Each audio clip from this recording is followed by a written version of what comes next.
Maybe a gay event, pride event, maybe a watch party. I don't know. You know? I don't know.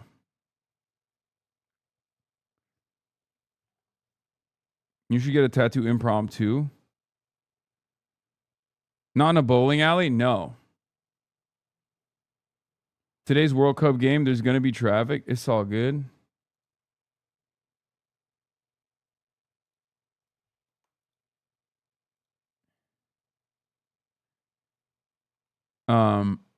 Do we have a blast off meme? Celebrate with the Brazilians? Yeah. Maybe. I asked it's funny because I asked Phantom what to do IRL style, and he literally was like, bro, it's gonna be hectic today.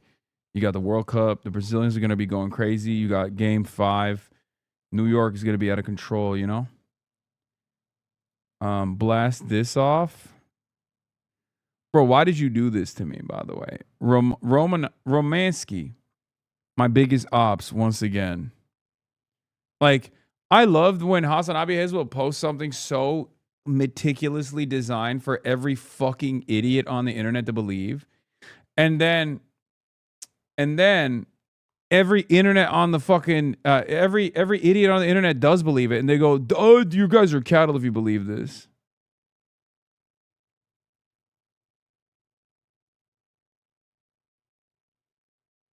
Stay inside, Unc. New York City might be on fire tonight, bro. Who lit the match is the question that you must be asking yourself later. If you see me lighting things on fire, no, you didn't.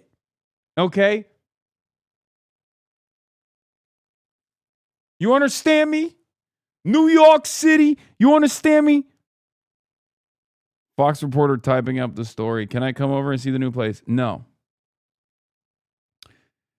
Piker slandered you as well. I mean, that was funnier. I retweeted that one. Yeah. Brother, stop. You'll be in bed asleep by 9 p.m. Hell no.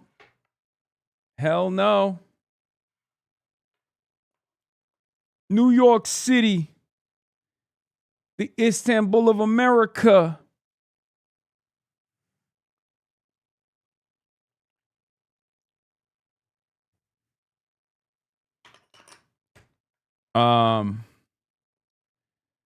Yeah. Do we have a blast off meme or not, chat? Damn.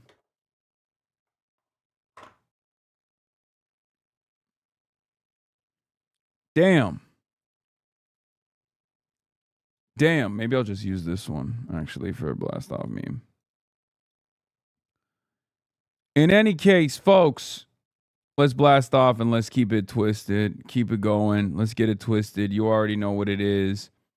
We are live. We're alive. Let the people know that we're live and alive by interacting with a tweet, retweeting it, that type of thing. You know, New York City, Iran madness, Iran, America, Israel, oil prices down, MOU, Vox, interview with Third Way, Hassan is up.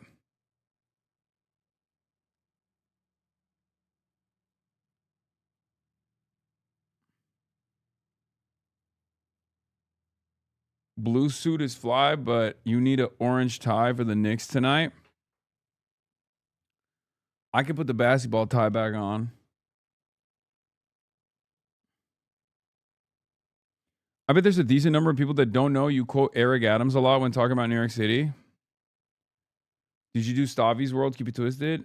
Buddy, Stavi is not even here right now. He's all over the fucking country, damn it.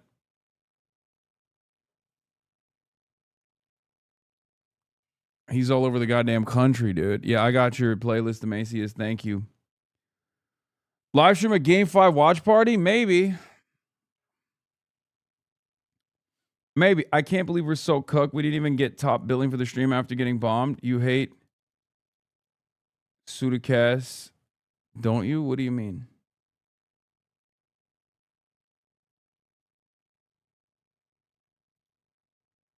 Someone made a masterpiece on your sub. Steven Chunk. I mean, beautiful. He's so beautiful.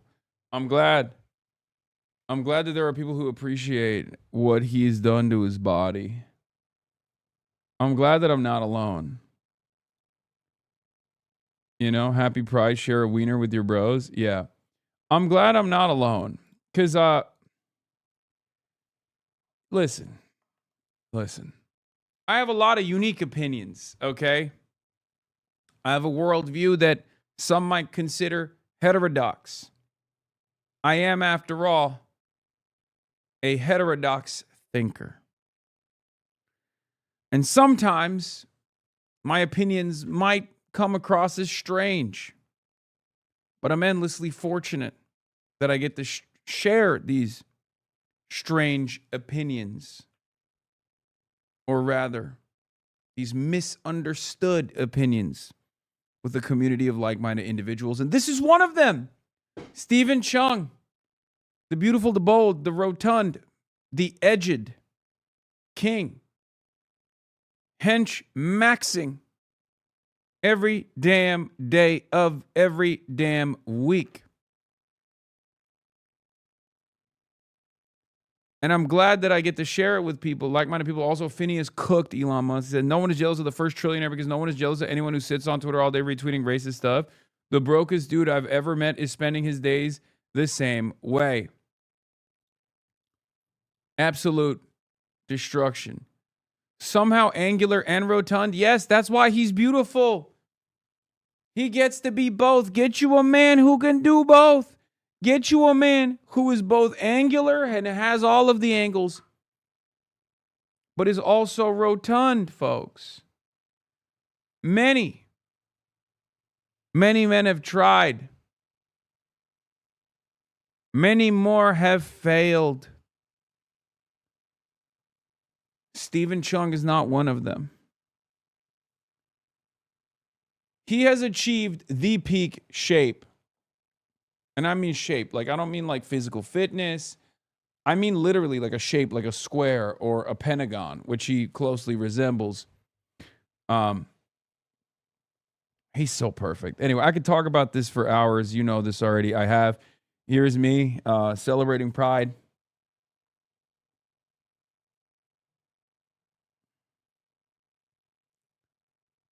With some jealous hoes. Look at that. Look at that reaction from Christian.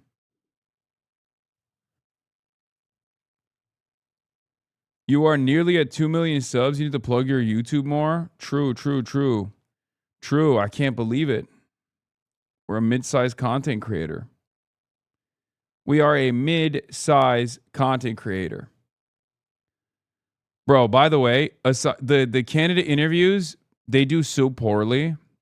And the other thing, look at this, or like long interviews, they do so poorly on my channel.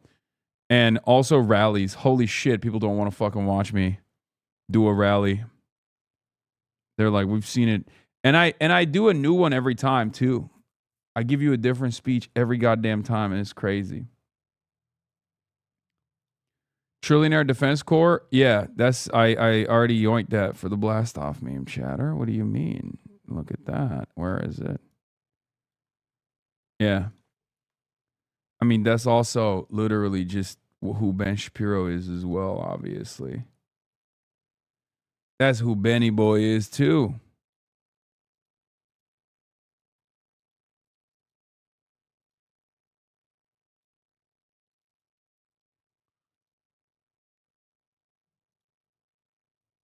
Anyway. Breaking Points mentioned the same. Ryan thinks because it's localized. What is?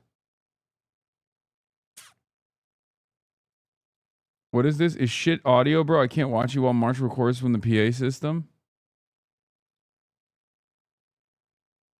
YouTube will tune in for the drama, not the important stuff. No, I think I've just like, the algorithm absolutely cooks it. The algorithm favors the exact same kind of content. I feel like if I were to set up a new channel just for the rallies or the interviews and then put those out there, they would probably do a lot better.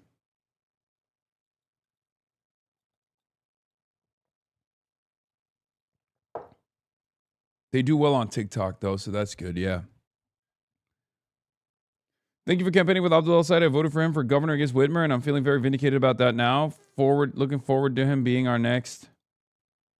Oh, there was 700K likes on TikTok. The Ellison algo is in full effect.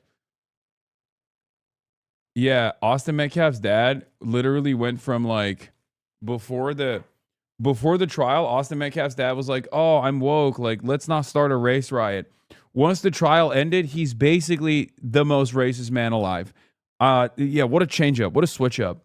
At first I thought, "Oh, that's crazy. Like this guy's son just got killed and he's being so understanding." And it turns out I think he was doing that just for more favorable media coverage or something. He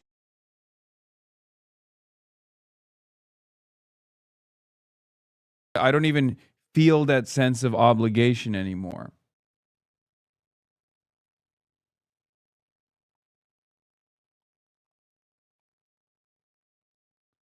Bro, you did not wear a full suit to Pride in New York City summer, did you? No, I did not do that.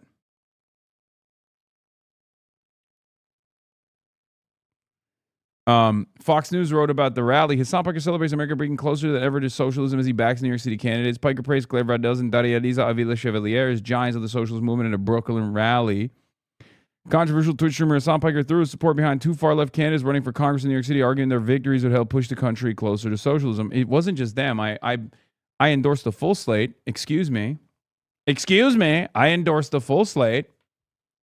Named names too. For the longest time, I thought we were so far away from socialism, and we might still be far away from socialism, but we do have an opportunity right here, right now, more than ever before. Piker said on Thursday at a Brooklyn rally for candidates endorsed by the New York chapter of the Democratic Socialists of America ahead of the state's June 23rd primary. That's in 10 days, ladies and gentlemen. Early voting has started in New York City, by the way. Leading the DSA back slate are State Assemblywoman Claire Valdez and activist Daria Liza Avila Chevalier, whom Piker praised as giants of the socialist movement. We must seize that opportunity. You must continue to do your own discipline organizing for that to happen, Piker told the crowd. That is the challenge. Both candidates are socialists who want to abolish immigration and customs enforcement, raise tax for the wealthy, and advance Palestinian cause in Congress. If they win their contested primaries for deep blue districts, they would almost certainly pad the ranks of the Democratic caucus's far left flank. I've rarely seen such tremendous ideological representation at such an important level, Piker said, referring to Valdez and Avila Chevalier. I mean, a congressional seat is a tremendous amount of power. What an honor it is to be joined by Daria Liza on stage, Valdez jokingly said, referring to a cardboard cutout of Avila Chevalier. It is the honor of my life to be on a slate with her with so many other socialist comrades. Valdez running for a seat vacated by retiring Representative Nydia Velazquez, and there's a lot of drama there. We're going to be getting into that, obviously. That spans progressive bastions in Queens and Brooklyn. Meanwhile, Avila Chevalier is running as a formidable leftist challenger to Representative Adriano Espaillat, also in New York, the chairman of the influential Congressional Hispanic Caucus in a district covering Upper Manhattan and the West Bronx. The leftist duo is backed by New York City Mayor Zohran Mamdani, Justice Democrats, a progressive group that helped launch New York Representative Alexandria Ocasio-Cortez's Insurgent House campaign in 2018. Avila Chevalier has sparked controversy over since deleted social media posts in which she asserted Israel doesn't exist. Beast mode. Voiced literal support for the open borders and claimed all deportation is wrong. The Mamdani ally has also faced scrutiny over calling former President Joe Biden a rapist and writing "fuck Kamala Harris" in 2021 over the former vice president told Guatemalan nationals not to illegally cross the border. Piker predicted a wave of socialist victories in New York City would soon eclipse the significance of Mamdani's mayoral win last year. By the end of these midterms, Zohran will seem unremarkable because by then we will have elected so many brilliant fighters in the legislative offices throughout New York City and the state. Piker said, referred to the slate of socialist candidates. These are your comrades. These are your fighters, he continued. Thursday's rally comes as Piker, who sparked widespread backlash immediately. You know what's funny? I mean, this is expected of Fox News, but it's also funny that, like, you know, like liberal outlets do this thing too, where they'll just be like, we can't really hit them on anything, so we should just like manufacture outrage over things that they've said in the past. In this day and age, I feel like here are the former quotes that you have made that we are going to either misconstrue or make a big controversy out of. It just doesn't hit. It doesn't hit, right? Like, there was an audience for it. There was an audience for it. There was a reception for this kind of manufactured outrage that was successful for those who engaged in it, for those who entertained it. It doesn't really work as well anymore, especially when you're matching that up against people who have either aided and abetted a genocide or people who are in the Epstein files or people who are defending people who are in the Epstein files. And you're just like, wow, oh really? We tweet bad instead of tweeting good? Shit. It's like, damn, I can't believe you caught us tweeting poorly. What will people do? And it's like, if you care about that, if you're a liberal in any way, shape, or form, if you're progressive in any way, shape, or form, if you fucking find yourself deluded by this stuff, if you find yourself worried about a particular candidate because, like, you know, they've said things, you're a goddamn dullard. Okay, you are the most malleable dupe of all time. You're a sucker. You're a rube, and that's pretty much it, right? That's what this is. Because, like, this kind of pearl clutching would have been successful. It should have never been successful, but it would have been successful and was unfortunately successful in a different time, in a bygone era, at a time when there was this notion that candidates were supposed to be completely sanitized, right? It doesn't fucking work. Several Piker's allies have lost their primaries, including former Ocasio-Cortez chief of staff, Shoykat Chakrabarti. Wait, who else? Why'd you say several? Who else? It's just Shoykat and I guess Kat Abu-Ghazaleh, right? And that was a different time too, because I didn't do a rally with Kat or anything like that. Just Shoykat. And you know it's not several because they can't name names.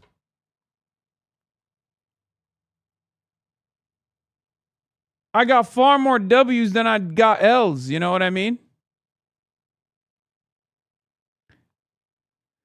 In any case, yeah, they tried to pin Nithya. They tried to pin the whole ramen fiasco on me, and it turns out she won. So what are we doing? Nita Allen too. Yeah, that's true. That's true. Janet Mills. Damn it. Why did you bring up Janet Mills? Pills Mills, dude. Pills Mafia. They consider Steyer a failure on you too? I mean, that one evens itself out with ramen then. Also, here's the thing. I know many of these candidates are a fucking long shot. I don't give a shit.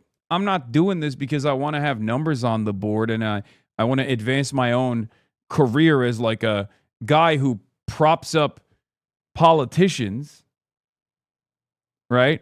That's not my purpose. My purpose, my goal is something different. It's to change American politics. Anyway, speaking of which, we will obviously talk about the, hold on, I got to get the,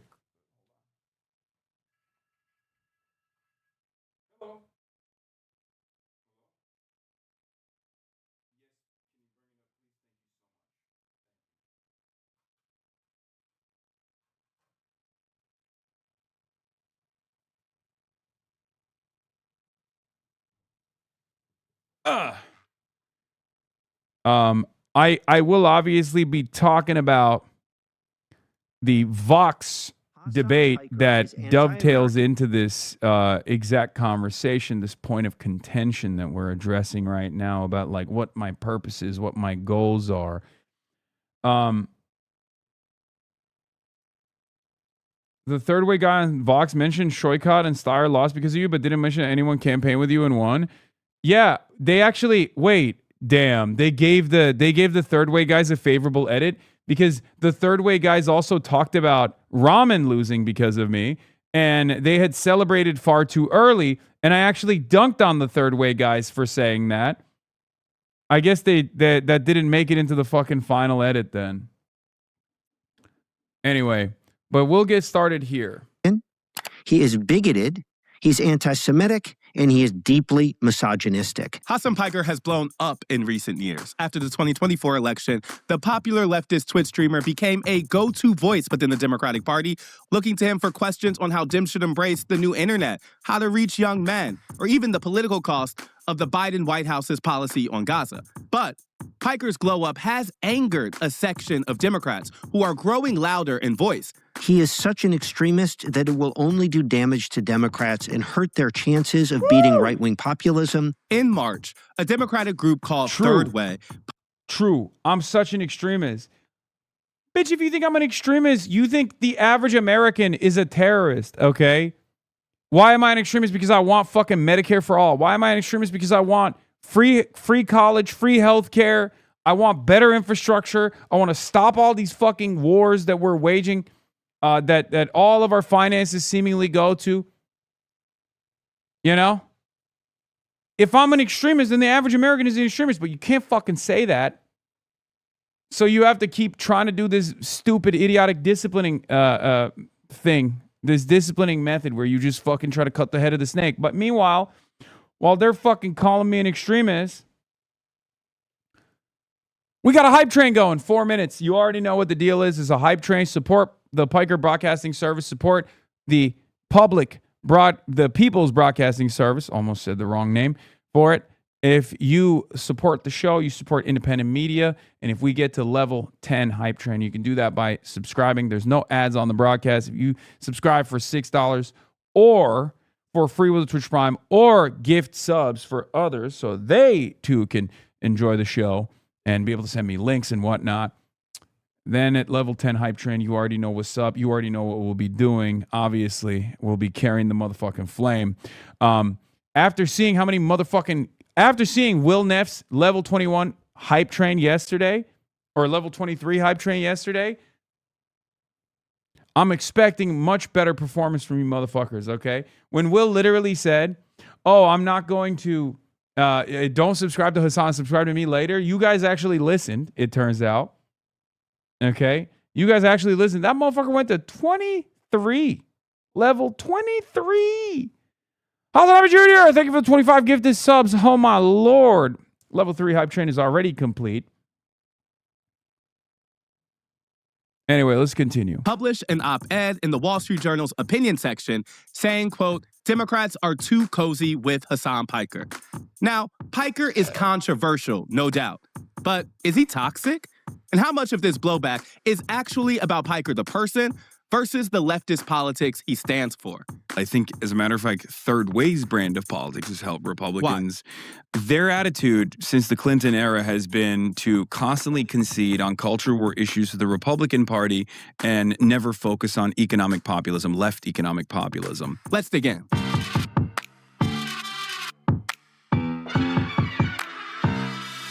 Why are you org agnostic? Why not support DSA? Dude, what are you talking about? Why not support the Democratic Socialists of America? I don't think I can physically support the DSA more than I already have.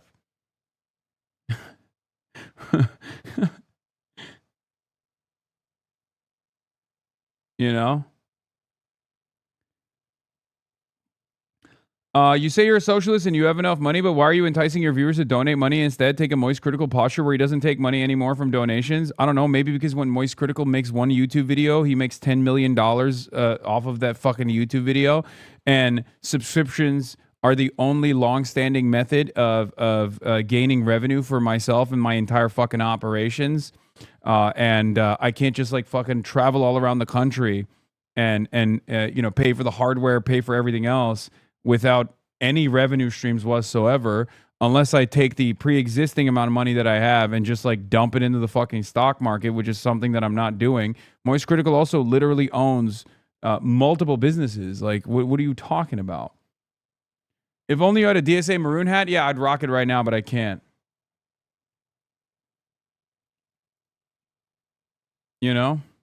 Also, the fucking federal government is up my ass at this point. So, I'm going to have to fucking hire lawyers and whatnot. And I don't, like, there are a million different revenue streams that I could partake in, which I choose not to. This is it. The only thing is just voluntary subscriptions. Okay?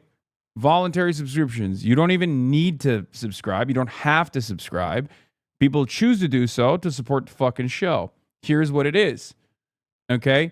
I don't run ads. I don't take sponsorships. I don't even fucking strike down channels that are generating revenue off of my content. I don't care about any of that shit. I'm like, yo, go ahead, have fun with it. My merchandise that I sell is just for the fans only. There's not like a profit margin there that's significant because obviously it's made in the United States of America and union made at the same time. So I also own and operate a fucking cooperative corporation on top of everything else where it's equal say and equal pay distribution amongst everyone that's involved in it. You're going to have a very hard time finding someone that is operating their business in this manner. And there's no reason to do this. It's not even like technically unethical, half of the shit that I just choose not to fucking partake in. But yeah, I hope that's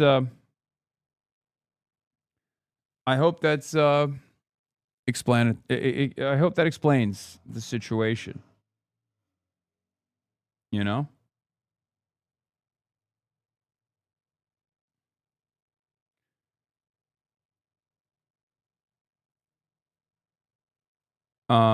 Yeah.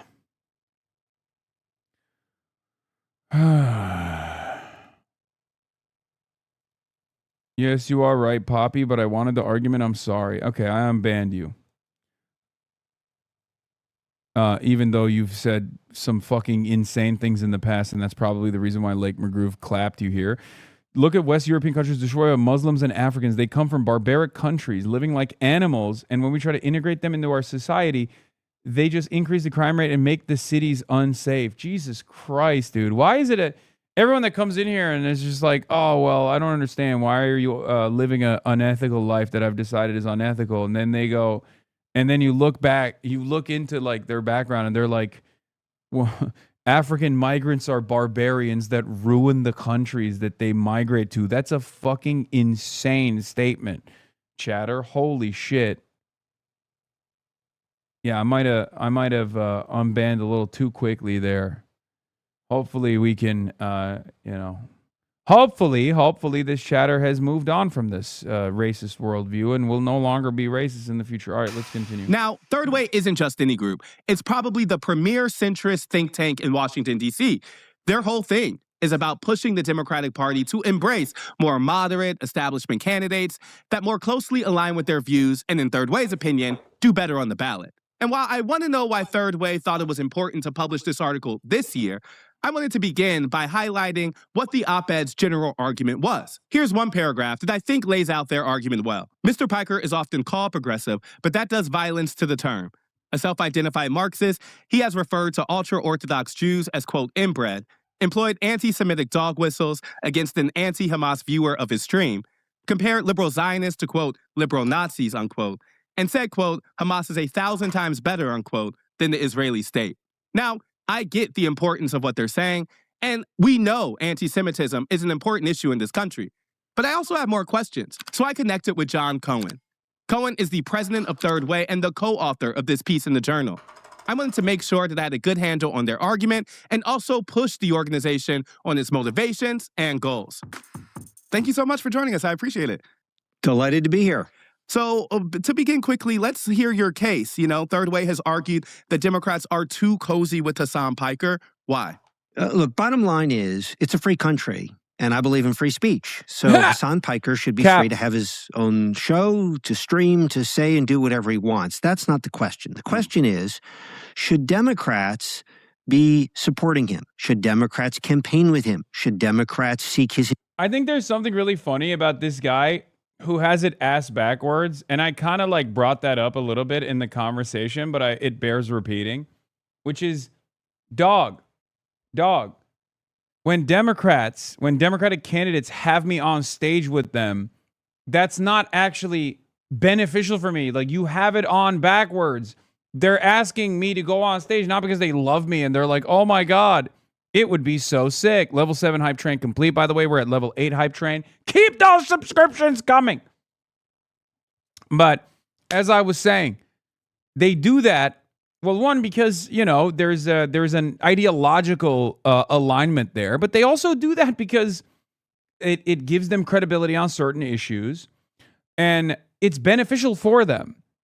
What these guys think, unfortunately, because they're wrong, it's ass backwards, is like those guys are just out of the kindness of their heart offering me a fucking platform. I'm giving them a platform, dude. What do you not understand about this?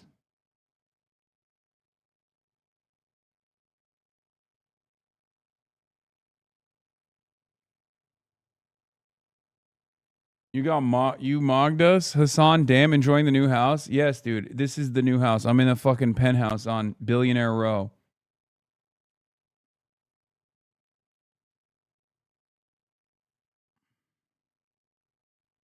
Endorsement should Democrats cozy up to him? And the answer is definitively no. Mm-hmm.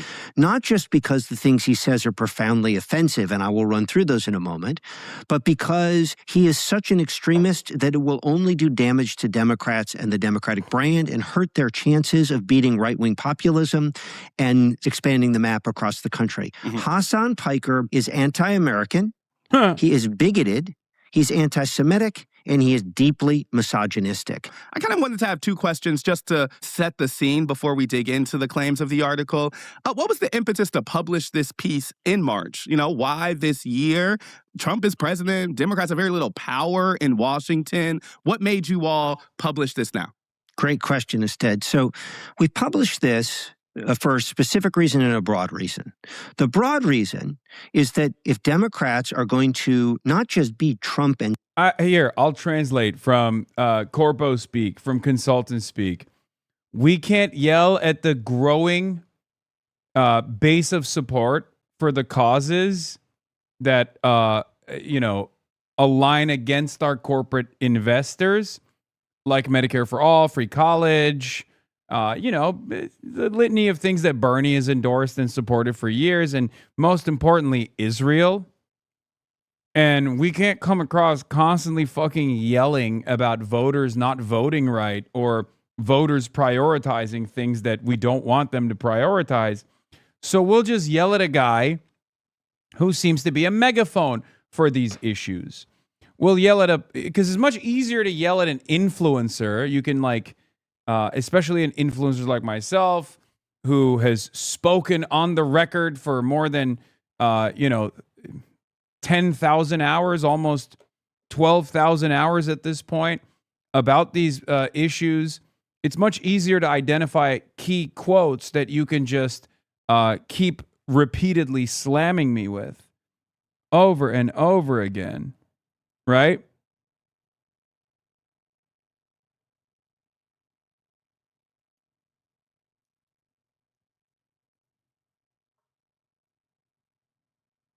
Hold on.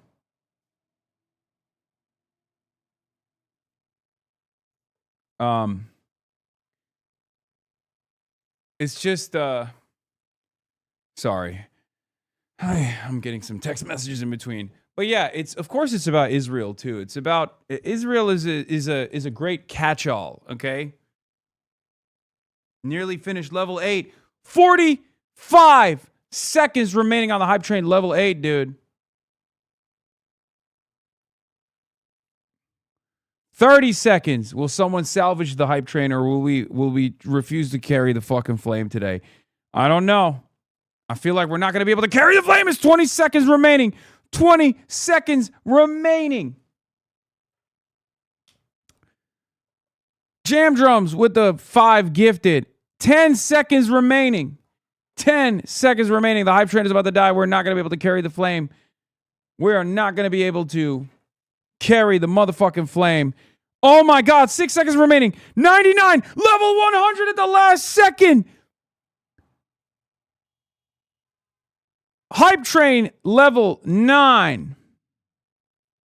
Hype train level 9. About to be level 10. If we hit level 10 on the hype train, you already know we will carry the motherfucking flame today. Albania situation reaction when? Soon, chatter. Soon.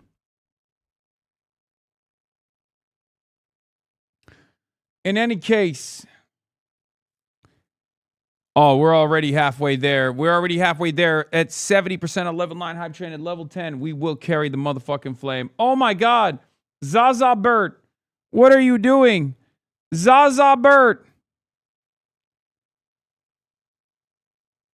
Zaza Bert, what are you doing? And we have reached level 10. Blonde Bob! Blonde Bob, holy moly. With 100 community gifted subs. Blonde motherfucking Bob. All right. Give me.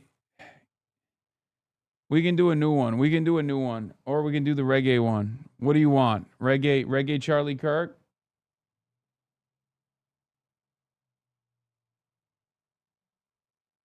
I think we do the reggae one again. 100 gifted, oh my lord. What is this? Maybe we'll play that at level 15 if we get to it. We're at level 11 hype train now. Maybe we can get to level 15. Who knows? Level 10 hype train complete. God damn it.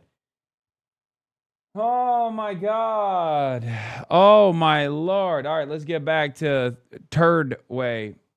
Shitting up a big fart. Trumpism, but MAGA long run, we pee. need to be able to build majorities in lots of red and purple places. And right now, the Democratic Party is perceived as more extreme than mainstream in many places. So if the party aligns with folks who are this extreme and cozies up to them, it's going to make it much harder, not easier, for Democrats to not just flip the House and get the White House back, but beat Vance and MAGA and Rubio and the rest of them long run. The specific impetus was that the pod save folks, right, very prominent Democrats, had featured Hasan Piker at a conference where they are officially elevating him and aligning him with Democrats. That's what triggered this for us, and then a series of other things beyond that. Okay, let's jump into the article. You know, the article opens up by likening Hasan to far-right anti-Semites like Nick Fuentes and Candace Owens. Part of the piece reads, quote, left-wing anti-Semites are savvier than the Nazi endorsers on the right who marched in Charlottesville, Virginia, and sat for dinner with the president. This was the first sentence that kind of jumped out to me in the piece because it does seem like Savier's doing some work here. There are material differences between Piker and Fuentes, at least some. Piker has voted for Democrats, Harris in 2024, Biden in 2020. He has openly opposed Trump, while Fuentes has openly praised Hitler, dined with Trump, kind of as the piece reference.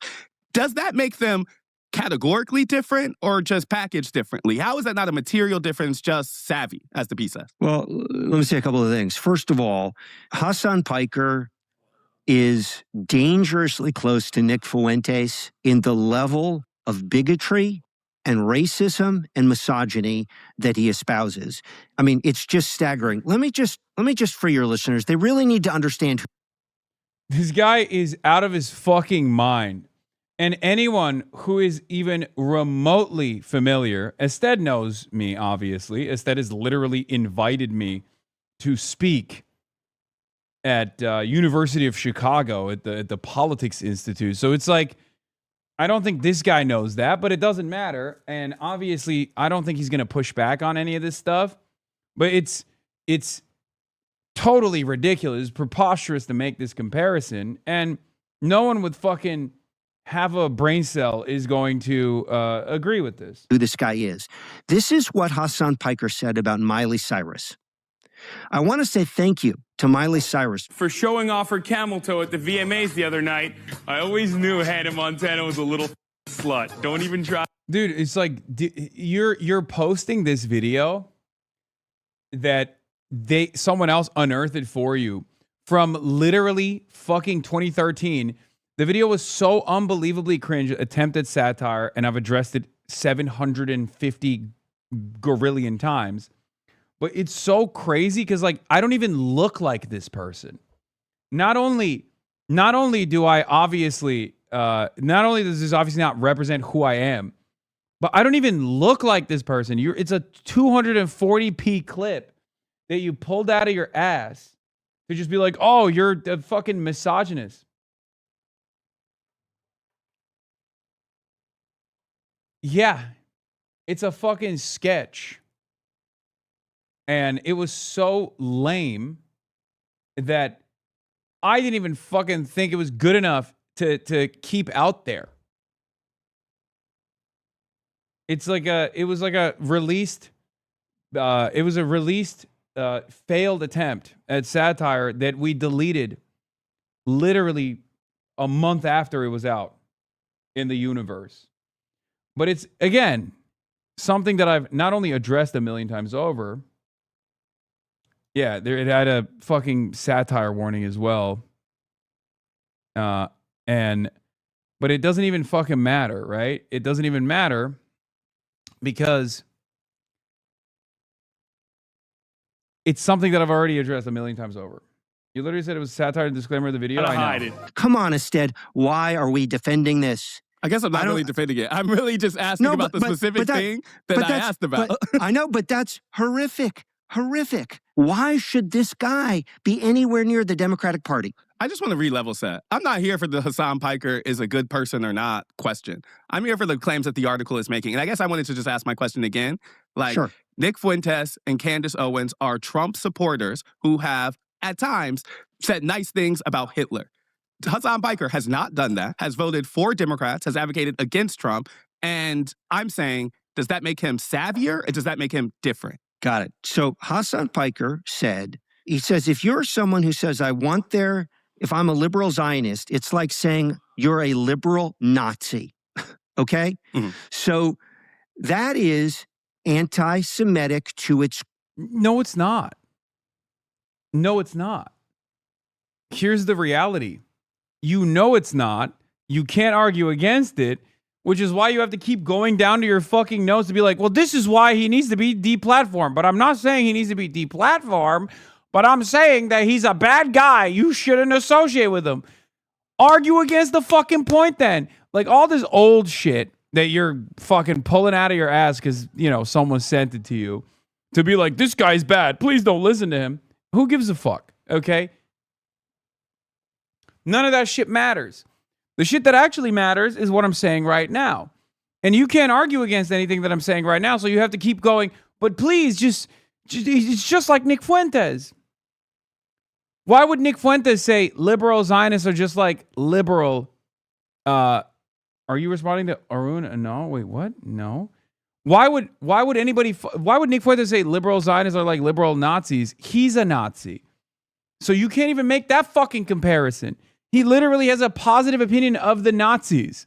He has openly stated that he is a neo-Nazi and he likes the Nazis. He said Adolf Hitler's base. Obviously, that comparison falls apart with like literally a little bit of scrutiny.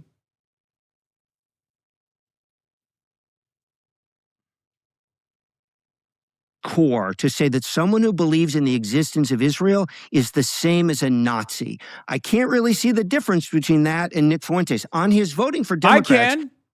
I can. Nick Fuentes would consider that to be an inappropriate comparison because he's positive about Nazis. This is what he said about Kamala Harris. He said Democrats, if they were in charge now, would be doing 100% the exact same thing. Exact same thing he means as Trump.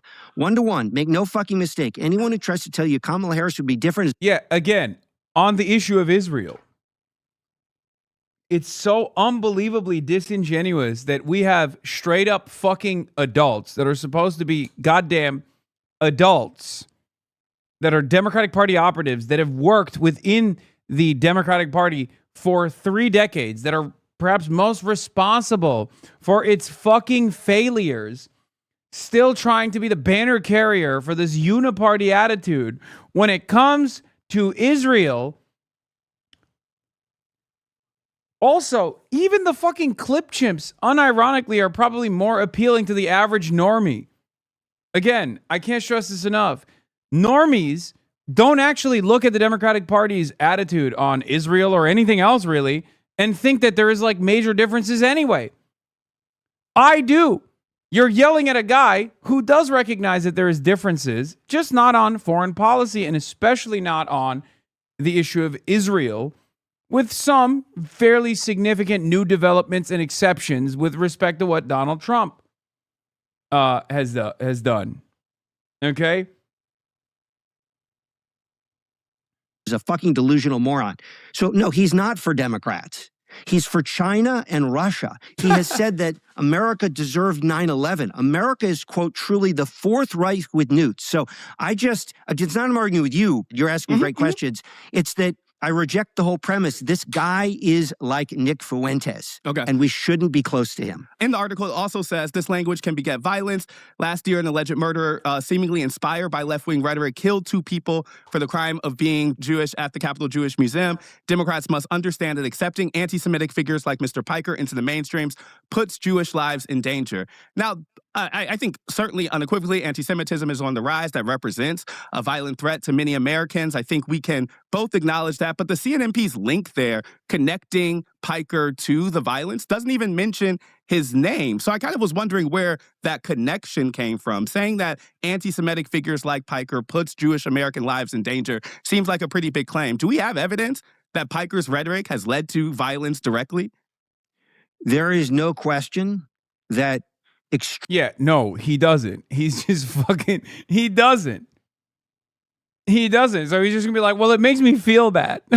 extremist rhetoric, bigoted extremist rhetoric, including anti-Semitic rhetoric, on the right and the left, absolutely encourages violence. There's a ton written and thought about this. That's incredibly clear. And also, so can you explain further? Can you elaborate further on how I've done this though? No, you can't. They don't want you canceled, but they also want to call you a Nazi who shouldn't be associated with. Yeah, no, none of it makes sense. Anyway, he does a long interview with him, but he does an even longer interview with me. So, where I address some of the comments that he pulls up. So, get ready. There's my part that's coming clear. Up. Piker is someone who actively encourages violence. So, let me give you a quote from Hasan Piker. This is about people who own property. Kill them. Kill those motherfuckers and murder those motherfuckers in the street. Let the streets soak in their fucking red capitalist blood, dude. So, yeah, Hasan Piker encourages violence in the United States. Did he interview him before you? Yeah. So he interviewed this guy. He did the classic, like, all the fucking bits. All the greatest hits, like, oh, look at this. I'm so scared of him. Like, he is a scary guy. Why won't you believe me? Why won't you believe that he's a scary guy? Bitch, I own property. The fuck are you talking about? I literally famously purchased a home. What are you saying? Period. End of story. Okay, we're moving on. The article concludes by saying we're all for a big tent, but Democrats need to draw a line in the sand. I wanted to know, what is that big tent? Who's in? It's really funny because another subject of today's commentary, my former podcast co-host Ethan Klein literally put all of these greatest hits out there in the context nuke, right? And his purpose of this nuke was, by his own by his own statements, he openly admitted to this, was to deny me any sort of mainstream approval and to quote unquote end my career. Now, of course, that context nuke did not end up doing that at all. As a matter of fact, one could even argue that it backfired spectacularly. But one of the wonderful things that has happened is that regardless of the hit piece, it's reached a higher level of prominence now. Like, it's basically all these other people are taking bits and pieces from that hit piece and like deploying it. But because the hit piece itself didn't fucking work at all, this is still not working. Like, they didn't look at that and go, well, obviously this was a failure. We shouldn't try this. They just keep trying it over and over again, and it doesn't work. At most, you can maybe get a couple like scared 75-year-olds that watch Fox News to hear this stuff out and go, yeah, this seems bad. If that's their first interaction with me, right? But it's just pearl clutching. It was just, and it has been, and it will still forever be pearl clutching at a time when most people have a negative association with that sort of thing, right?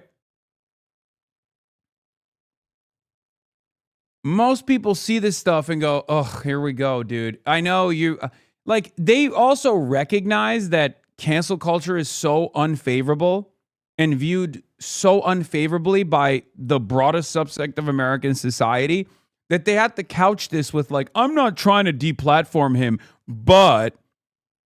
So if you're saying that first part, you already know that this endeavor, this malicious outrage manufacturing, is going to fail on its face. It's going to fall on its face. It's going to fail.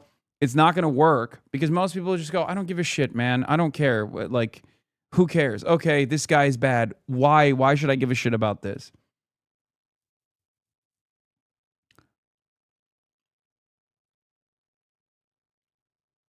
Why not keep trying it over and over again? That's what centrist corporatist hacks do with Trump every 4 years. Yeah, but it didn't even work with Trump. That's the point, right? They tried this with Trump. It literally didn't work with Trump, and they're still trying to do it. And now they're like, maybe if it didn't work with Trump, but maybe we can do this to the socialist left flank. It's not working. It's not working. People are smart enough. People are smart enough to, one, get annoyed with this shit because it's unbelievably fucking annoying. And two, they're smart enough to recognize, I care about the policies. I care about the worldview. I don't care about the optics. I don't care about what someone has said in the past. I don't care about the quote mining that you engage in. I only care about who this person is now. You know, just one more article, and this will work is an idiotic endeavor. It's an idiotic argument. Okay? The problem for Third Way is that they structurally can't do that because their worldview is so odious and so out of touch with the needs of the masses that he can't just go there and say with his chest, I want every Democrat to care about the things I care about. I want every Democrat to have a favorable opinion on Blue Cross Blue Shield, Aetna, British Petroleum, Chevron, Exxon, and numerous other corporate subsidiaries and corporate donors that I'm tasked with connecting with the fucking Democratic Party's political class, with his political representation, so they don't listen to the fucking needs of the masses. Or rather, I want to change the needs of the masses to being more favorable to this corporate oligopoly that we have created. He can't say that, so he has to go, oh, the people railing against this structure are actually bad people, I promise.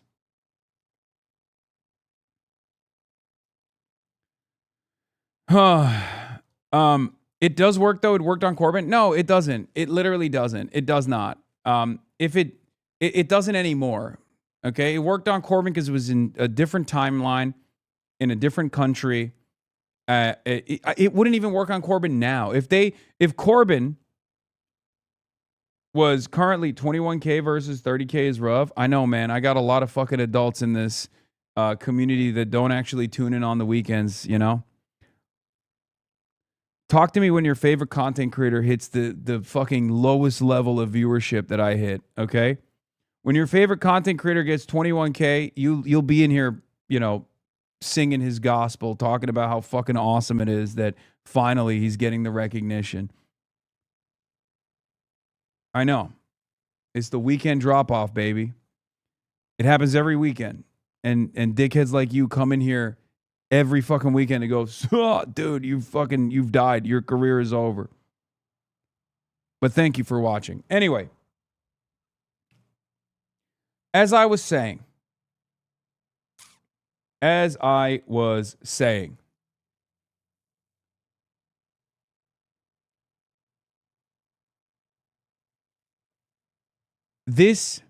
they can't make an actual argument. I can. That's the difference. I can tell you exactly what I care about. I can tell you exactly what I believe, and I can tell you exactly what I'm fighting for. They can't. So they have to do this like, we can't tackle the message, so we shoot the messenger ass bullshit all the fucking time. And it still doesn't work. Right? Still doesn't work. To someone like Joe Rogan, should Democrats go on his podcast? Again, great question, Ested.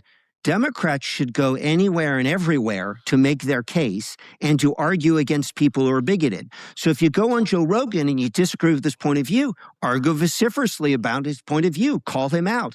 If you disagree with Hasan Piker, fine, go on his stream and argue against him and denounce him and expose him for the bigoted guy that he is. That's not our beef with Piker. Our beef with Piker is, this is a great why take. should Democrats... Yeah. Some of the most blatantly identitarian people left on the site are pro-Israel moderate Democrats, people like this, that will cynically say, like, at some point, Dems are going to have to acknowledge how ridiculous it is that all of our top punditry is straight white male trust fund babies. Meanwhile, our coalition is predominantly working class women BIPOC. Yeah. Famously, the predominantly working class women BIPOC LGBTQ plus coalition, which, by the way, all of our candidates are, ironically enough, the centrist Democrats are usually old white men or old white women.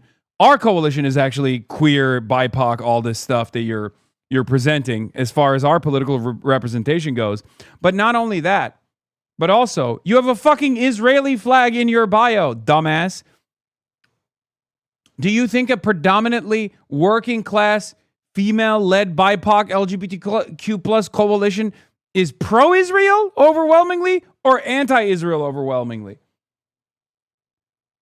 These guys are still holding on to the 2016 era Bernie Bros mentality where it's like, come on, please, just one more time where we just cynically claim Bernie Bros so white, Bernie Bros so misogynistic, Bernie Bros so racist, and this time it'll fucking work. They're chirping to an increasingly smaller audience, okay? That's it. Democrats cozy up to him. Why should Democrats platform him at places like the Pod Save conference? Why should Democrats campaign with him? Why should Democrats seek his endorsement? That puts Democrats both on the wrong side of morality, given all of the things I've just said about him, the wrong side of being pro-America, and it is very hurtful politically. The moderate Democratic base is heavily working class people of color. It doesn't really exist without that kind of diverse base.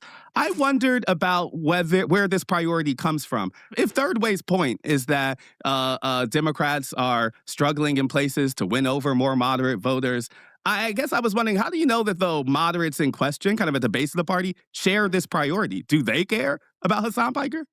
They do not. Not even a little bit. Like, in a way that is like, in a way that's unforgiving, too. In a way that's very forgiving for me and unforgiving for Third Way's priorities.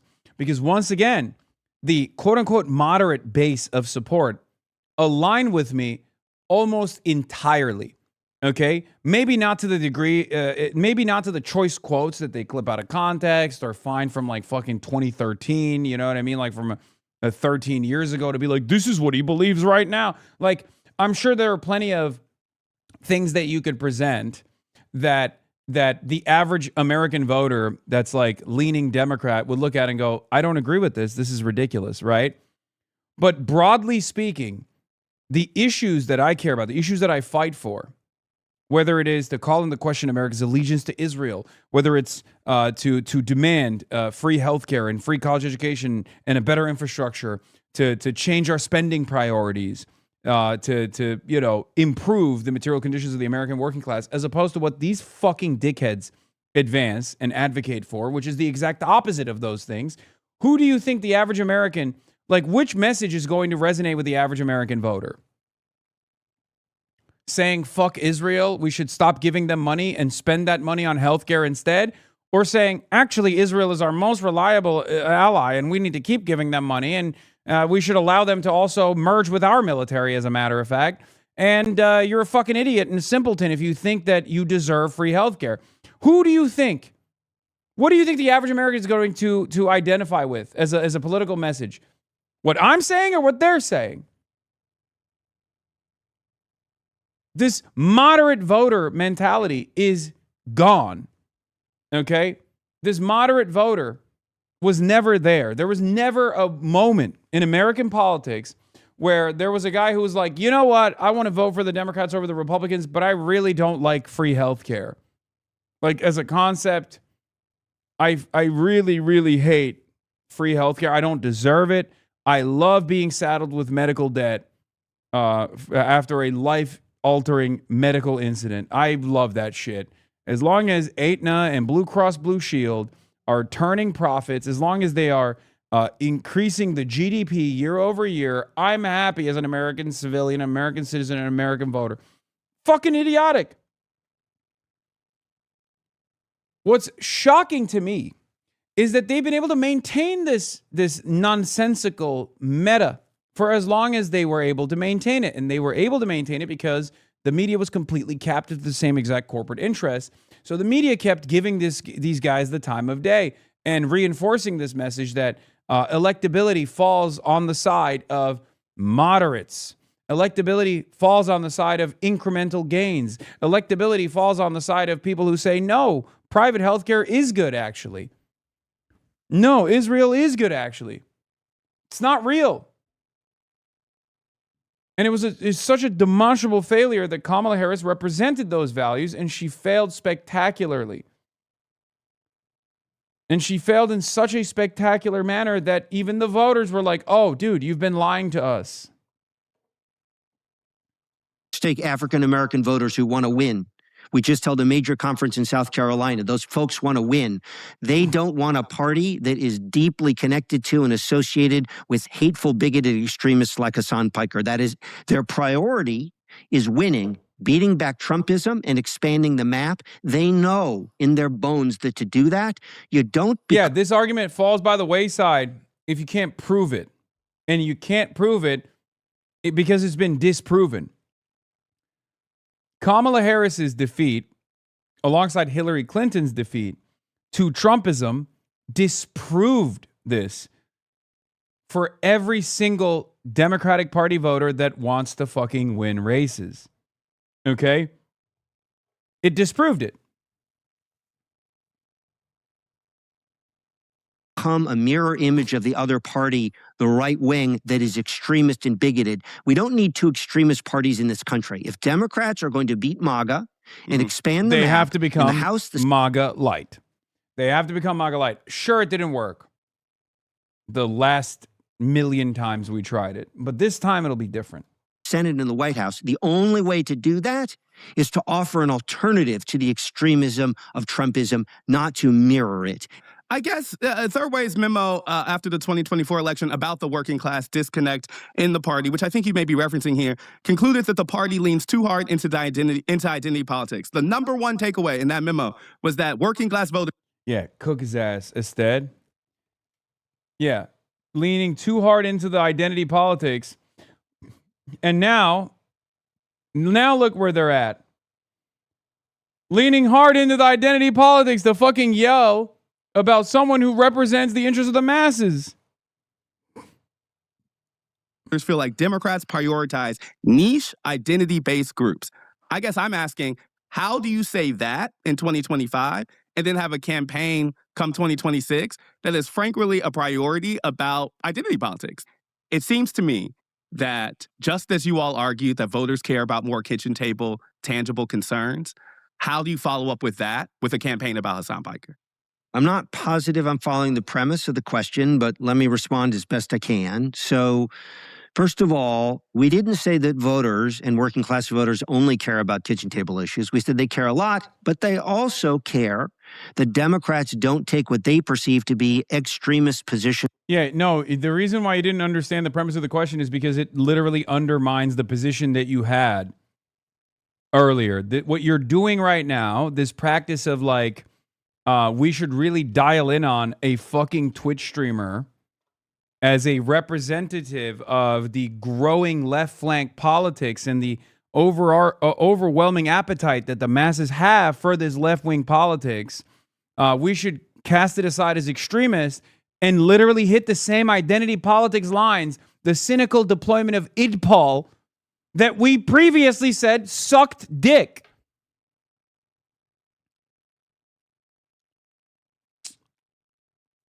On culture issues.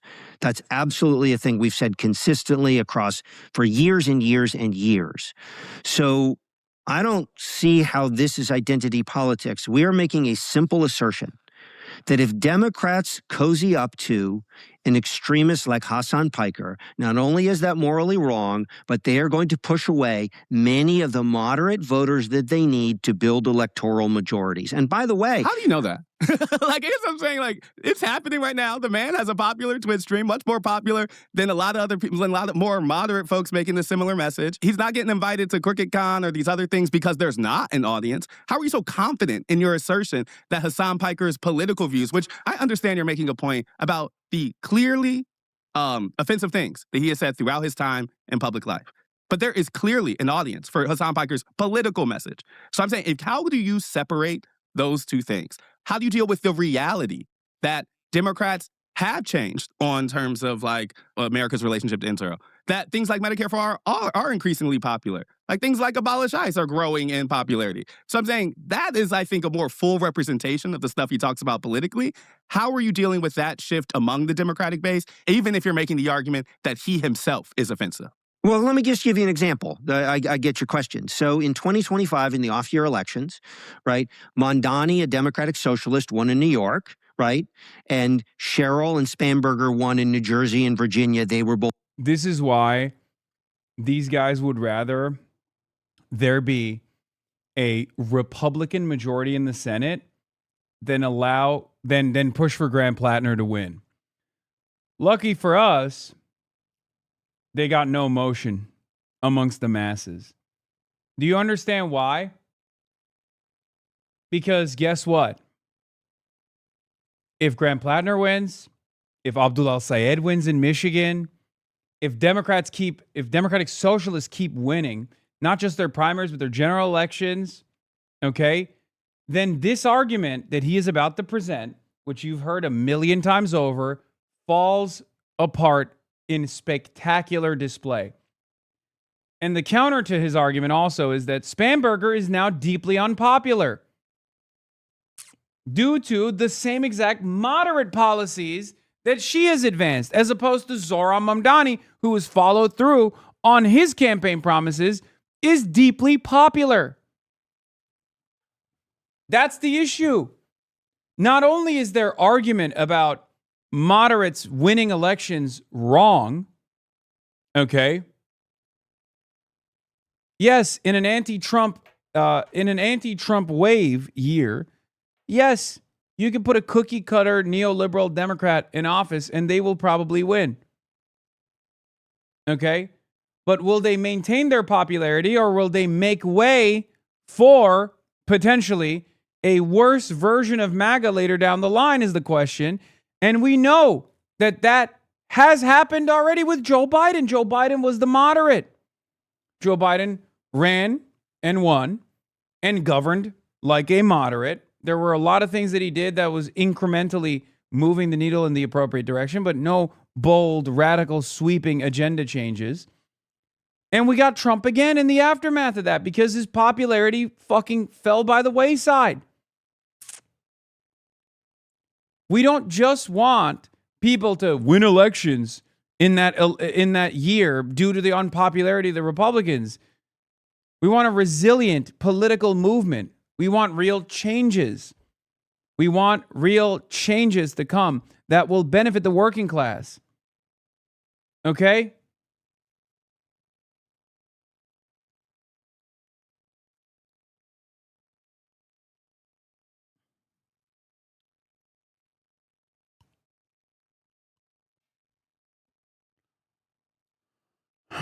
It's that simple, man.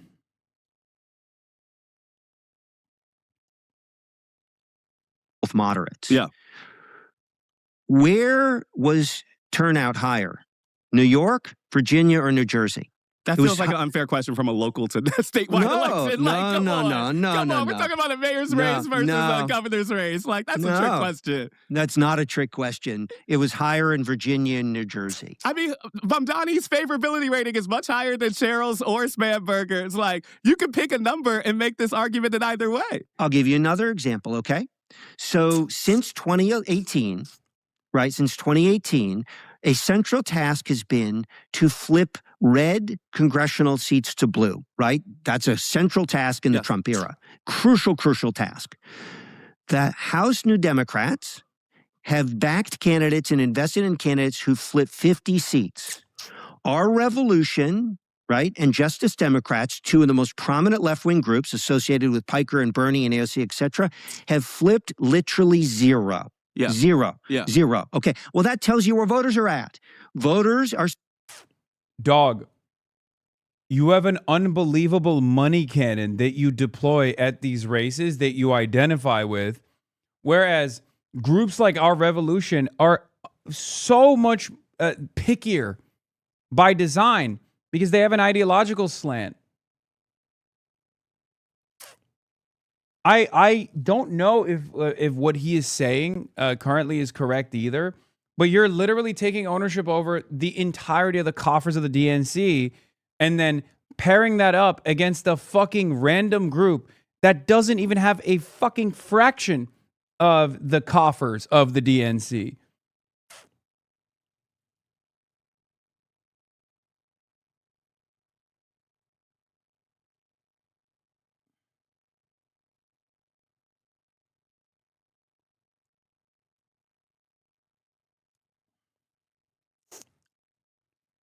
You're literally talking about cushy seats.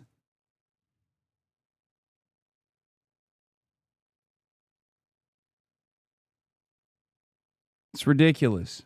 Saying, I want the moderate candidate with the moderate vision. That's how they flip 50 seats. Is it true that there are deep left places in the United States where that you can make even more blue? Of course there are. I don't even know exactly what the argument he's what the data he's referencing here is, for the record. I don't even fucking know. But that's not the central political challenge of our time. If you want to beat MAGA, is to make blue places bluer. It's to flip red. But yeah, he's like referencing Zoran's turnout, for example. So you know he's making an indecent argument regardless. Places to blue. And the track record there is unequivocal. These folks have tried over and over and over since 2018. They only make blue places bluer. So I reject the premise of your question. It is true that Mondani can be popular in a deep blue place. And it's also true that lots and lots of moderates can get elected in purple and red places. Those things are simultaneously true. They don't.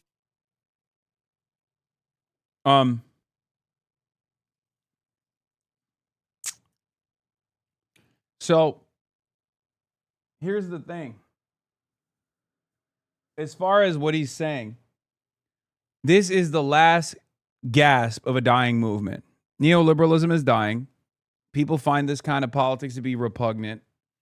It's elitist. It's out of touch. It puts corporations and corporate interests first over the interests of the masses, right? And so he's basically presenting the last version of this argument, which is Zoran only works in New York. It doesn't work in purple districts. Okay, Maine and Michigan are very important races for that reason. That's why I keep saying it doesn't matter what fucking Graham Plattner's background is. Okay? Doesn't matter what Graham Plattner's background is. Doesn't matter what the fucking red flags are there. As far as like an argument against the way that these guys have represented the best possible electoralist method, Graham Plattner and Abdul Al-Sayed are going to be the final nail in the coffin for this kind of pro-neoliberal, pro-corporate Democrat message from advancing. It's the last place that they can point to. Once that goes away, they're going to say, oh, why can't socialists win in Alabama? And guess what? We'll fucking win there too one day. All right? But that's all this is. First, they say socialism doesn't win anywhere.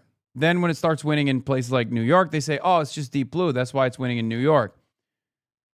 Once it starts winning in purple areas, they're going to say, why doesn't it win in deep red? Okay? And one day, we'll win in deep red places too. Disprove each other. Yeah, I agree with that. I mean, I think that particularly to your point about like the left coalitions not necessarily succeeding in red to blue places, I think that's unequivocally true. Their goal seems to be a little different. Their goal is to somewhat change the Democratic Party, and the way that, you know, MAGA and Trump, others had a specific goal of changing the Republican Party through primaries, through pushing candidates that believe a specific vision. It seems like we're talking about kind of two different things. But I mean, let's ask a question. If the existential threat politically of our time is MAGA and Trump, the job is to beat them, to win the White House, to flip the Senate, and to flip the House. That's the job. Why would you then try to make blue places bluer? That's a serious distraction if you believe that MAGA is an existential threat to our democracy and our way of life. Donald Trump is... Why? Why is that a serious distraction? Why? Why is that a serious distraction? President right now. Not because of progressives, really. You know, like the existential threat of Donald Trump, that goal, Democrats failed it. Like, he won again. So I'm saying, like, it doesn't seem to me that the question is about the. By the way, here's the thing. Fucking Ested, unlike many of his counterparts in mainstream news and mainstream media, because of his job as a reporter that travels the entire country, has talked to these real moderate voters. Right? So he knows that the third way argument is a failure. He has seen the third way argument be broadly represented to the masses and fail. He has heard from people in red districts and purple districts, moderate voters, what this guy would perceive as moderate voters, and he's heard from them that the Democratic Party is seen as an absolute fucking failure. Existential threat of MAGA. It feels to me that really where the left and others are trying to do is say, in the rubble, that is this Donald Trump reality, how is the kind of Democratic Party moving forward? It actually seemed like you were kind of leaning in that question too, in terms of shaping the Democratic Party's future also. So I feel like this red to blue point is kind of a diversion from what you all are both doing, which is pushing the Democratic Party. I agree with you, but I don't think it's a diversion at all, meaning this, instead. If you're offering a vision for the future of the Democratic Party, right, that vision cannot just be your dreams of what you want to have happen. It has to be grounded in political reality, right? Your vision has to have concrete proof that you can over and over and over again expand this deep blue formula to places that are red and purple. Because if you can't do that, all you're saying is we can hold a small slice of the country and make it even bluer, but we have no formula to actually flip the rest of the country. That's a non-starter as a political vision. That's where it connects, which is It's just like, we know this is a failure, dude. You own the Democratic Party, and therefore you own its failures. We know it failed in 2016 and also in 2024. You wouldn't be... Here's the thing. If this vision, the constant pivot to the center, had a real base of support and was broadly popular, you wouldn't have to dignify Ested with a conversation about a fucking socialist Twitch streamer. It's that simple. Because guess what? We'd be living under Kamala Harris's first female presidency right now. If that vision was a success and it was objectively popular and it could defeat Trumpism, you wouldn't be going on fucking Vox.com debates over how wrong someone like myself is. You wouldn't even know who the fuck I am. Because your vision would have won.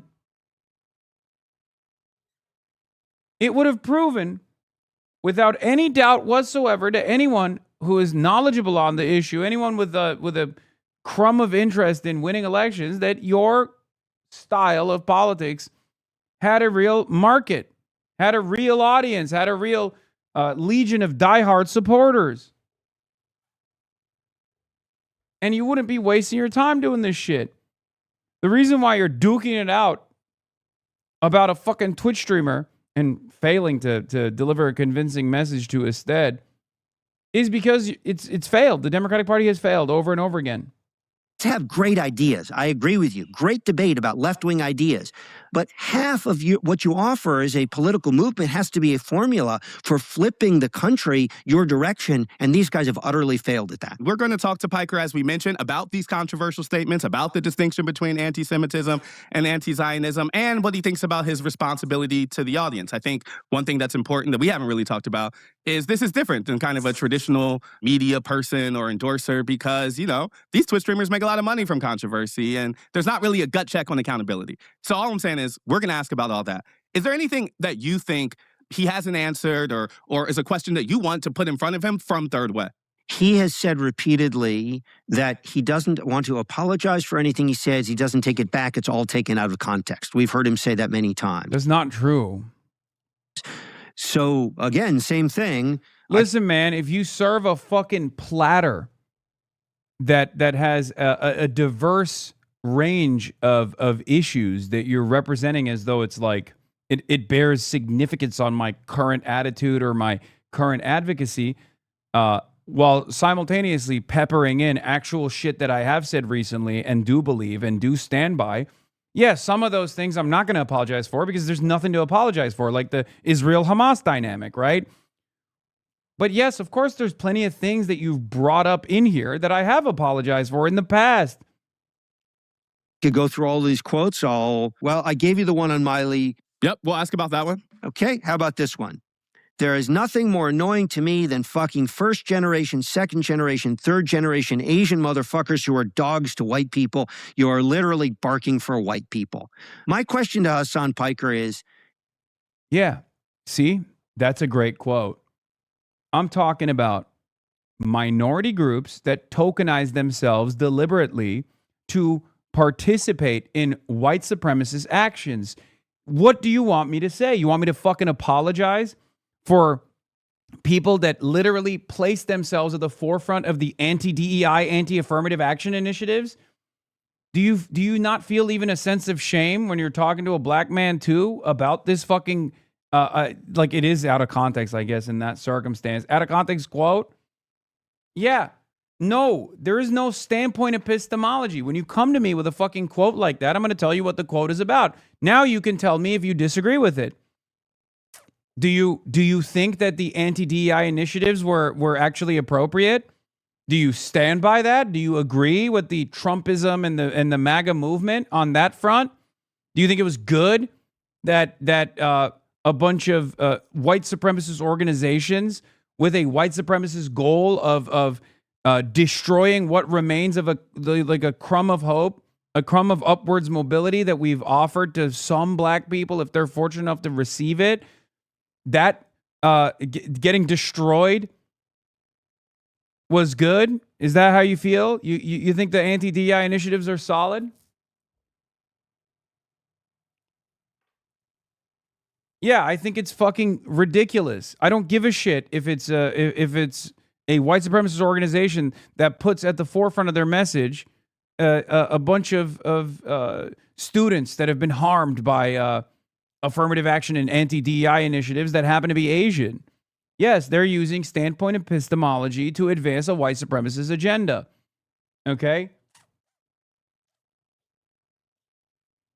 Is he ever going to apologize sincerely and profusely and go on an actual apology tour for the...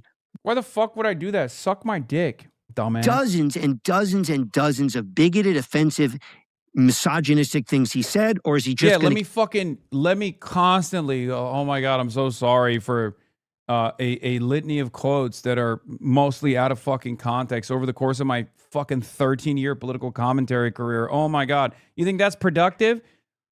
Talk about a fucking distraction. God, this is the mighty falling out of favor, okay? This guy worked for presidents, okay?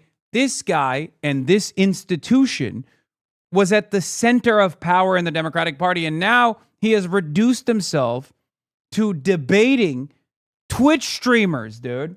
It's over. Your movement is dead. It's done.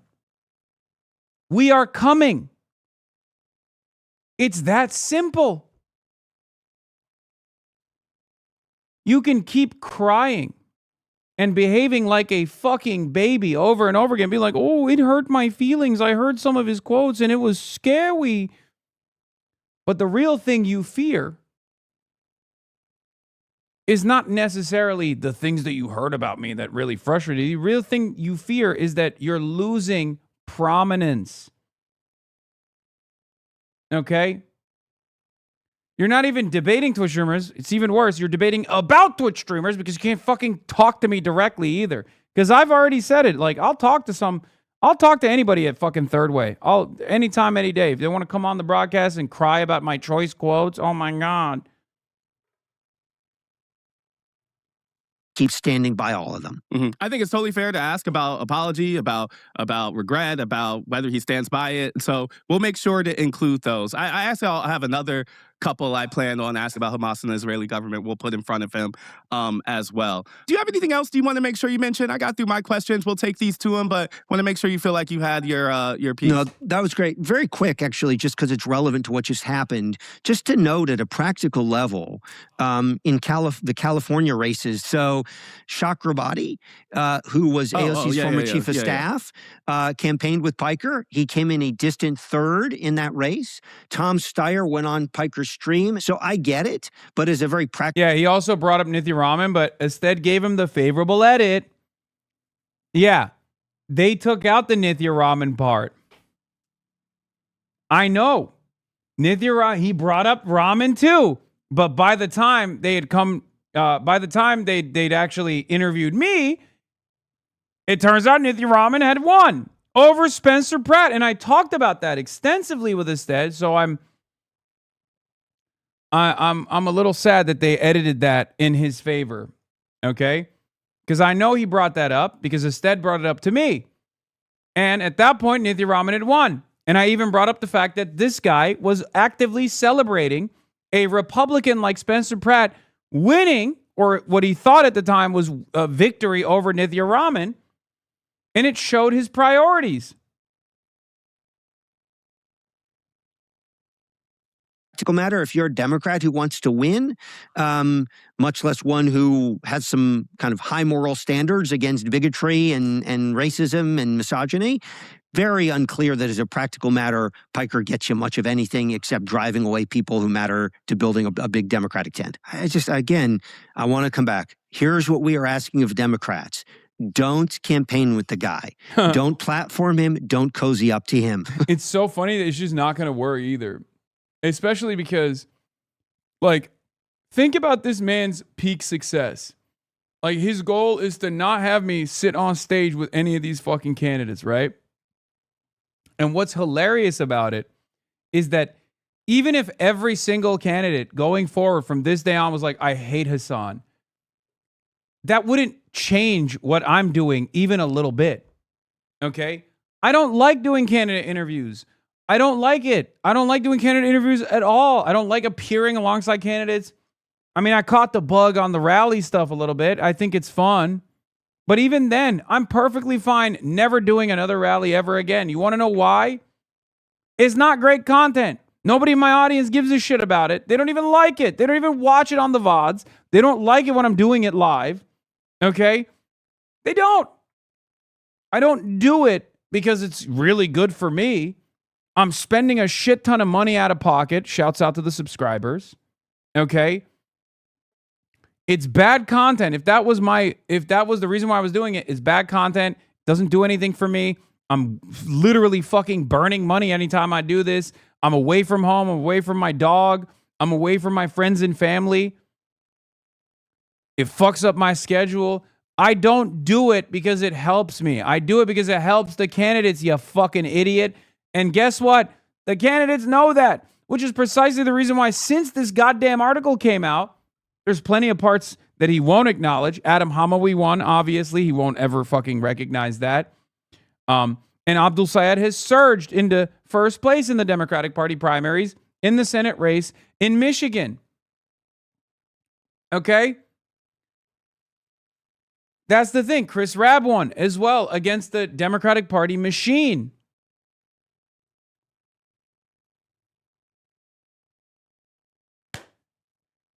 That's the beauty of it. He won't talk about the fucking victories because he's trying to actively try to get everyone to stop talking to me. The reality is, since that article came out, not only were there tremendous victories, but beyond that, every Democrat around the country has literally reached out, including centrist Democrats, ironically enough.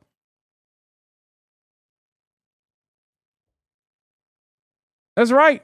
Centrist motherfucking Democrats have reached out. Because they were like, oh my God, this guy clearly has a big audience and he's speaking for a cause that we need to hear from. He's speaking for causes that we need to actually gain more legitimacy and more prominence in. I'll let you get the last word on that. Thank you, Jonathan, for coming on. Thanks for having me. Up next, what Hasan Piker has to say in response. Hasan Piker, thank you for joining America Actually. Thank you for having me. I wanted to talk to you because, as you know, we talked to the president of Third Way, the centrist Democratic group that has argued that Democrats are too cozy with you. And we dug into their argument. And it seemed both substantive and personal. They say that your brand of politics is bad for the Democratic Party, which we'll dig into later. But they also argued that just the scope of things that you have said are too offensive and that you have not apologized for them. Racist things, anti-Semitic things, sexist things. I wanted to start with some of those statements that get quoted a lot. I know that some of which they quoted were not taken in context, but a couple others seemed as if there were some merit to them. So I'm going to play the first one. I want to say thank you to Miley Cyrus. Oh, my God. At the VMAs the other night, I always knew Hannah Montana was a little slut. Don't even try to hide it. Okay, No. so that was one of them. I want to say, how should we think about these past statements? Do you stand by them? Will you apologize? Oh my God, it's so cringe. It's that is an unearthed attempt at a satirical like pop culture / like dating advice show that I was trying to do that was like bro focused. And of course I've apologized for it. I mean, it's nasty. It obviously doesn't reflect my current values, and it hasn't reflected my values since like I was 2014. What would you ascribe that to? Like, what was the shift in values? Is that just growing up, or is that like something happened that make you think, "Let me pivot away from this conversation"? No, it was a desperate attempt to try to be funny. What is and this? I was much younger Caught? back then too, and I definitely played it fast and loose with the satirical element of it becoming like Dude, what the fuck is this? Caroline Khan announces that Hassan and Farah looking to buy a house in New York City for a few weeks per year, that they're there visiting from LA. She suggests that Hassan can write off taxes if the house is used for content, as she walks back several unhoused individuals. Dog, please don't fucking give any attention to this absolute stalker account. Jesus Christ. Like, why? Why are you guys literally fucking... Why? What's wrong with you? That's Dan Stalkman's personal account that he uses to fucking take anything and everything anyone in my fucking vicinity has ever said and then negatively frame it. We are not buying a fucking house, man. Half this shit is a joke. Oh my God. Yes, dude, I'm buying a fucking mega mansion, okay? And I'm specifically displacing orphanages in New York City, okay? You caught me. That's literally what we're doing. And I'm going to rent it out. And I'm going to be a bad landlord, okay? I'm going to be a landlord, and I'm going to be a bad one specifically. You got me. This is real. This is a real thing that's happening. Please, guys. Please. These are dangerously unstable individuals that are actively spending every fucking waking moment to try to disparage me. Do you understand? They will clip you out of context. I know. I'm gonna fucking do all of that. I mean, it's so ridiculous. Like, who cares? Who cares? it was far too misogynistic, which is why we deleted it almost on release. But then nothing gets deleted on the internet, of course. Yeah, I mean, but Third Way's argument was that you have not apologized. You're saying you have. Oh, of course. And not only that, but also a big part of my politics and a big part of my worldview revolves around rehabilitation, both in the criminal justice system, but also the draconian attitude that I think a lot of Americans have towards rehabilitation in the social crimes division. And I use examples such as that one that you just showed as a way to say, look, like I had misogynistic opinions in the past. I've had transphobic opinions in the past, and I've worked through them, understanding that it causes harm to others, and it also is not reflective of who I am as a person. I mean, that's one of the statements, but there's a couple others, and I do want to play another that is more recent. Now, this comes from the question that Third Way was raising about anti-Semitism, which seemed central to the reasons that the UK recently barred you from entry. You have said that Hamas is 1,000 times better than the Israeli state and doubled down on it later, saying that you would vote for them over Israel every time. You once referred to ultra-Orthodox Jews as inbred, but the one that they focused on most specifically was a time on stream when you were arguing with the Jewish man and said this statement. You want every single Palestinian to be fucking executed ruthlessly in the streets so that you can build another fucking theme park in Gaza. You fucking baying pig. You fucking bloodthirsty, violent pig dog. Now, I want to That's a banger. Also, that person is not Jewish. Yeah, that was just a addition. They just added that on. It's a fucking anonymous account. That person was not Jewish. To ask about that because they brought up that specific slur as something that you also have not apologized for. In the aggregate, how does this not add up to someone who has trafficked in anti-Semitic tropes? Yeah, I didn't even know that this is like in any way, shape, or form anti-Semitic. The term, the utilization of the term "pig dog" is what is in contention, right? Yeah, I didn't realize that. I don't even think anyone else realized that this was actually an anti-Semitic statement. I've only heard about it being referred to as like capitalist pig dog and red alert as a common thing that socialists have deployed against. Capitalists and but fascists that common alike. thing could be based in a history that has anti-Semitic ties I to didn't, it, right? I didn't know that. And so the same question becomes the same. They were asking Did you catch the watermark on the clip? No, I have not. What was it? I didn't even see the watermark. Where is it? Where was it? Oh, these messages from Hamas Piker. Oh, God damn. Yeah. It's ironic because I do bring up the Hamas Piker website later. Oh. You heard about it being referred to as like capitalist big dog and red against anti-Semitic ties I to didn't, it, right? I didn't know that. And so to the same question becomes the same. They were asking specifically about apology. Is there one for this statement? Oh, for the utilization of the term, pig dog. Yeah, I mean, of course, it's look. I don't think they're being sincere when they say this stuff. We'll get but and you know we can talk further about that. But yeah, of course, I'm not. I never want to offend entire swaths of the population unless they're fascist. The third statement they talked about that we want to ask about, again, before we get to the kind of broader questions, is that you had advocated for violence. Now, I pushed back against some of their claims specific to anti-Semitism because I don't think that really added up. But there was a moment in a 2025 live stream when you said, quote, if you cared about Medicare fraud or Medicaid fraud, you would kill Rick's. Yeah, I don't know why they're like the pig dog thing has any salience whatsoever. Because I don't even think that it is like a known. Look, I have a PhD in racism. Okay, as you guys know, I'm Dr. Jihad. I have a doctorate in jihad and a PhD in racism, and that's not like an established trope. That's not an established trope at all. I don't think it's an actual anti-Semitic term. I don't know where that came from. I don't know why people say it's an anti-Semitic term. I've never heard it. But